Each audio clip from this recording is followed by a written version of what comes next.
नमस्कार, मैं हूं अनुषा और आप देख रहे हैं नवतेज टीवी। तो बढ़ते हैं खबरों की ओर। सरकार भले ही भ्रष्टाचार पर अंकुश लगाने के लाख दावे कर रही हो, लेकिन जिम्मेदारी द्वारा इसको लगातार अंजाम दिया जा रहा है, जिससे सरकार के सारे दावे हवाई साबित हो रहे हैं। ऐसा ही कुछ मामला जनपद सिद्धार्थनगर के विकासखंड बासी में देखने को मिला, जहां की ग्राम पंचायत में कराए जा रहे पंचायत भवन के निर्माण में जिम्मेदारों द्वारा बढ़ती जा रही अनियमितता को लेकर ग्रामीणों ने अपनी आवाज बुलंद करते हुए खंड विकास अधिकारी सहित उप जिलाधिकारी एवं मुख्यमंत्री तक को लिखित रूप से शिकायत कर कार्य में गुणवत्ता लाने की सिफारिश की और निर्माण कार्य को रुकवा दिया। मामले में कुल पकड़ता देख ब्लॉक कर्मचारी व अधिकारियों ने तमाम इधर उधर की बात करते हुए जांच के नाम पर लिपापोती करने का भी प्रयास किया। वहीं क्षेत्र बाढ़ ग्रस्त क्षेत्र में आता है, साथ ही सिद्धार्थनगर जनपद भूकंप जोन 5 में पड़ता है, जिसको लेकर ग्रामीणों का कहना है कि भौगोलिक परिस्थितियों को देखते हुए निर्माण कार्य में गुणवत्ता जरूरी है, परंतु ग्राम प्रधान व ठेकेदार द्वारा हद दर्ज का घटिया निर्माण कराया जा रहा है, जिसको लेकर ग्रामीणों को ऐतराज है। अच्छा, आप यहाँ ठेकेदार हैं? मेट है, बनवा रहे हैं। अच्छा, मेट हैं आप, देख के टेकर हैं, बनवा रहे हैं। देख रहे हैं। तो कौन ठेकेदार हैं इसके? रामनाथ जी। तो रामनाथ जी ने आपको बताया कैसे बनना है? जैसे ये बीच की दीवार जो 4 इंची जो पार्टीशन, ये बताए थे कि 4 इंची चलेगी? वो बताए थे सर, जो यहाँ जो बन रहा है उसको देख के उस हिसाब से बना दीजिए। कौन बन रहा है? यहाँ भवनपुरवा में बना है। तो भवनपुरवा में तो बन चुका है, वो तो प्लास्टर वास्टर हो चुका है, सब कुछ कंप्लीट है। देखा गया था अंदर 4 इंची था। तो तोड़ के दीवार आपने देखा था कि अंदर 4 इंची है? होते होते देखा गया था। अच्छा। राजस्थान के झुंझुनू जिले की खेतड़ी तहसील में 28 साल पहले शहीद हुए शौर्य चक्र नेत्रभान सिंह की मूर्ति अनावरण में वन विभाग ने रोड़ा डाल दिया है। वन विभाग का कहना है कि यह जमीन उनकी है, जबकि शहीद नेत्रभान सिंह के परिवार का कहना है कि यह शहीद के सम्मान में गुस्ताखी है।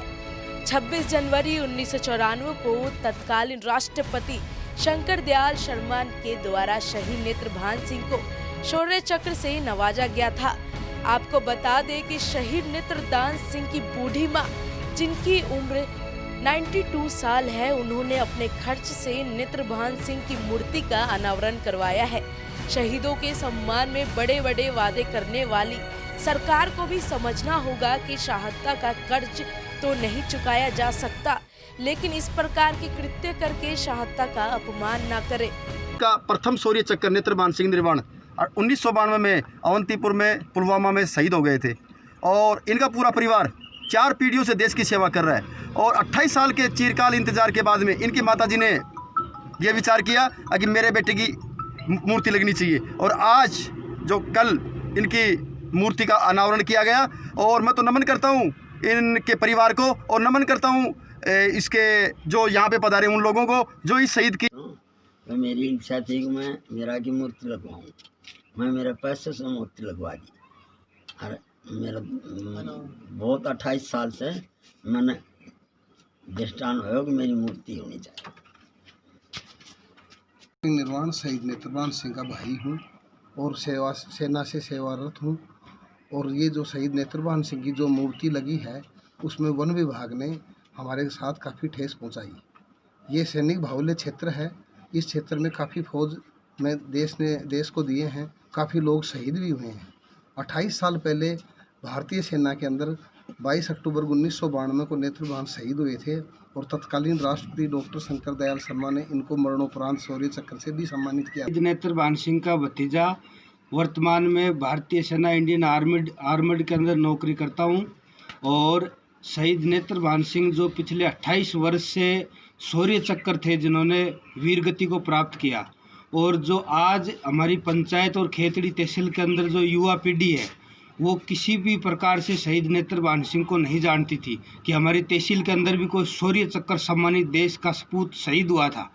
और हमें कई 28 साल कोरोना महामारी की वजह से जहां जिले में अब तक मौत का आंकड़ा 107 पहुंच चुका है, वहीं अब कोरोना महामारी में डेंगू ने भी जिले में पैर पसारने शुरू कर दिए हैं, जिसके चलते सेहत विभाग की चिंताएं बढ़ गई है, क्योंकि डेंगू में कोरोना संक्रमण लोगों की सेहत के लिए बड़ा खतरा बन सकता है। इसलिए सेहत विभाग द्वारा लोगों को जागरूक रहने की अपील की जा रही है। अब तक जिले में कुल 51 डेंगू के मरीज सामने आ चुके हैं, जिनमें से 40 मरीज शहरी इलाके से संबंधित हैं, क्योंकि शहरों में आबादी ज्यादा होती है और जागरूकता ज्यादा न होने की वजह से डेंगू के मरीज बढ़ रहे हैं। सब ਨੂੰ पता है कि ਹੁਣ ਡੈਂਗੀ ਦਾ ਵੀ ਜਿਹੜੇ ਕੇਸਿਸ ਆ ਉਹ ਵੱਧ ਰਹੇ ਨੇ ਔਰ ਹਾਲੇ ਤੱਕ ਸਾਡੇ ਕੋਲ ਜਿਹੜੇ ਸਾਡੇ ਡਿਸਟ੍ਰਿਕਟ ਦੇ ਵਿੱਚ ਜਿਹੜੇ ਕਨਫਰਮਡ ਕੇਸਿਸ ਆ ਉਹ 51 ਕੇਸਿਸ ਸਾਡੇ ਕੋਲ ਡੈਂਗੀ ਦੇ ਆਏ ਨੇ, ਜਿਨ੍ਹਾਂ 'ਚੋਂ 41 ਜਿਹੜੇ ਉਹ ਅਰਬਨ ਏਰੀਆ ਦੇ ਕੇਸਿਸ ਨੇ ਔਰ 10 ਜਿਹੜੇ ਕੇਸਿਸ ਨੇ ਉਹ ਰੂਰਲ ਏਰੀਆ ਦੇ ਕੇਸਿਸ ਨੇ, ਕਿਉਂਕਿ ਅਰਬਨ 'ਚ ਡੈਂਸ ਪੋਪੂਲੇਸ਼ਨ ਹੋਣ ਕਰਕੇ ਡੈਂਗੀ ਹਮੇਸ਼ਾ ਅਰਬਨ ਏਰੀਆਜ਼ ਦੇ ਵਿੱਚ ਜ਼ਿਆਦਾ ਹੁੰਦਾ। ਸੋ ਮੇਰੀ ਲੋਕਾਂ ਨੂੰ ਰਿਕੁਐਸਟ ਹੈ, ਕਿਉਂਕਿ ਅਗਰ ਕੰਬੀਨੇਸ਼ਨ ਹੋਏ ਤਾਂ ਜ਼ਿਆਦਾ ਖਤਰਨਾਕ ਹੋ ਜਾਂਦਾ ਹੈਗਾ ਦੋਨੋਂ ਚੀਜ਼ਾਂ ਅਗਰ ਹੋਣ, ਤੇ ਇਸ ਲਈ ਦੋਨਾਂ चीज़ों का ही ख्याल रखना ਸਾਨੂੰ। कोटकपुरा के हवालाती साहिल मनचंदा की संदिग्ध परिस्थितियों में फरीदकोट जेल में हुई मौत मामले पर मृतक के परिजन ससुराल पक्ष व जेल प्रशासन पर मुकदमा करने की मांग को लेकर कोटकपुरा डीएसपी दफ्तर के सक्षम धरने पर बैठ गए। वहीं धरने पर बैठे लोगों ने कहा, जब तक पुलिस प्रशासन द्वारा आरोपित को नामजद नहीं किया जाता तब तक वह मृतक का अंतिम संस्कार नहीं करेंगे। पीड़ित पक्ष के अनुसार साहिल मनचंदा की पत्नी ज्योति की मेडिकल प्रॉब्लम के चलते कुछ समय पहले मौत हो गई थी। ज्योति के मायके वालों की शिकायत पर पुलिस ने तुरंत उनके बेटे और परिवार पर मुकदमा दर्ज कर गिरफ्तार कर लिया था। अब जबकि उन्हीं लोगों द्वारा मानसिक रूप से साहिल को प्रताड़ित किया गया, जिससे 19 अक्टूबर को साहिल की फरीदकोट जेल में संदिग्ध परिस्थितियों में मौत हो गई। अब पुलिस मुकदमा दर्ज करने में आनाकानी कर रही है। जब तक पुलिस द्वारा आरोपियों पर मुकदमा दर्ज नहीं किया जाएगा, वह लोग साहिल का अंतिम संस्कार नहीं करेंगे। डीएसपी के आश्वासन के बाद धरना उठाया।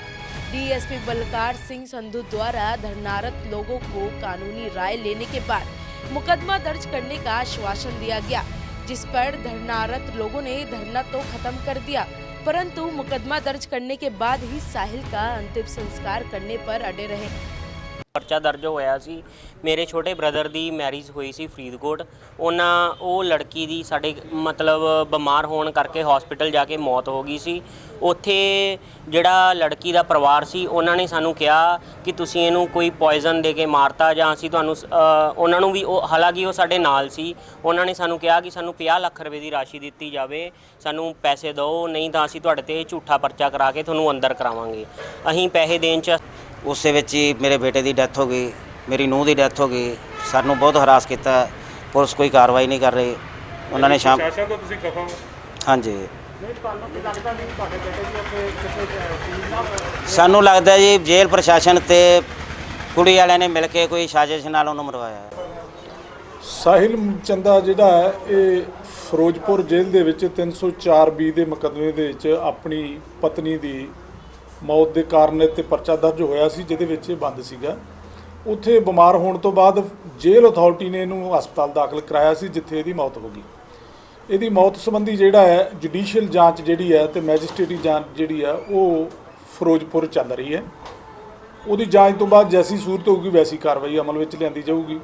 ਜਿਹੜੀ ਇਹ ਪਰਿਵਾਰ ਇਹ ਗੱਲ ਕਹਿ ਰਹੇ ਕਿ ਸਾਡੇ ਤੇ ਝੂਠਾ ਪਰਚਾ ਦਰਜ ਹੋਇਆ, ਉਹਦੇ ਸੰਬੰਧ ਦੇ ਵਿੱਚ ਜਿਹੜੀ ਹੈ ਪੜਤਾਲ ਅਸੀਂ कोरोना काल का असर कहें या फिर लॉकडाउन का, इस बार दशहरा पर्व पर बनाए रावण के पुतलों में भी दमखम देखने में नजर नहीं आया।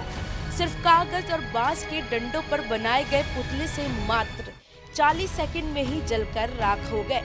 इससे पहले 15 से 20 मिनट तक पटाखों और आतिशबाजी होने के बाद ही पुतलों का दहन हो पाता था, लेकिन इस बार सब फीका ही नजर आया।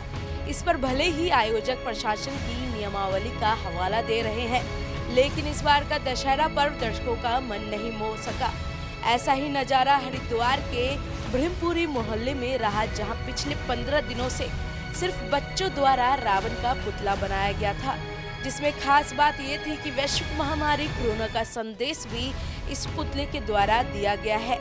जैसे ही पुतलों में आग लगी, बच्चों की खुशी का ठिकाना नहीं था, क्योंकि उनका मानना था कि जैसे दशहरे के दिन रावण जैसे राक्षस लानाश हुआ था, वैसे ही कोरोना का अंत भी हो जाएगा। इसलिए बनाया है कि ये जो छोटे छोटे बच्चे इन्होंने बहुत 1 महीने से इस रावण को बनाने के लिए मेहनत करी है। और आने वाली जो पीढ़ी है, हमारे शास्त्र और हमारा इतिहास, रामायण, महाभारत और नवरात्रे और रामनवमी, ये सब बच्चे भूलते जा रहे हैं। तो इन्होंने एक ये छोटा सा प्रयास करा है कि जो आने वाली पीढ़ी है इसको याद रखे कि रावण। नवरात्रि के फर्स्ट डे से रावण बनना स्टार्ट हुआ था। इसमें जो सबसे ज़्यादा मेहनत करी है वो 2 जनों ने करी है, ये आयुष कोरी और एक राघव कोरी ने। इन लोगों ने मतलब जिसे बोलते हैं ना, बहुत ही मेहनत करी है। रात में 11-11, 12-12 बज के लोगों से चंदा जैसे कि नॉर्मल इकट्ठा करके इन लोगों ने इस कोरोना वायरस में भी रावण बनाया है। और हमने ये ज़रूर ध्यान दिया है कि सोशल डिस्टेंसिंग का हम मेंटेन करें और हर कोई मास्क पहनकर यहाँ पर आए। और सोशल डिस्टेंसिंग हमें जैसे कि पता है कि हमारे मोदी जी ने कितना बोला है, तो हमें कोरोना वायरस हमें पता है कि ख़त्म नहीं हुआ है, तो हमें इस सेफ्टी को भी हमें मेंटेन करना है। इसलिए हमने ये रावण बनाया और हमने यहाँ पे बोर्ड्स भी लगाए कि कोरोना वायरस जिससे हट जाए और ख़त्म हो जाए। ताज़ा तरीन खबरों के लिए बने रहे नवतेज टीवी के साथ।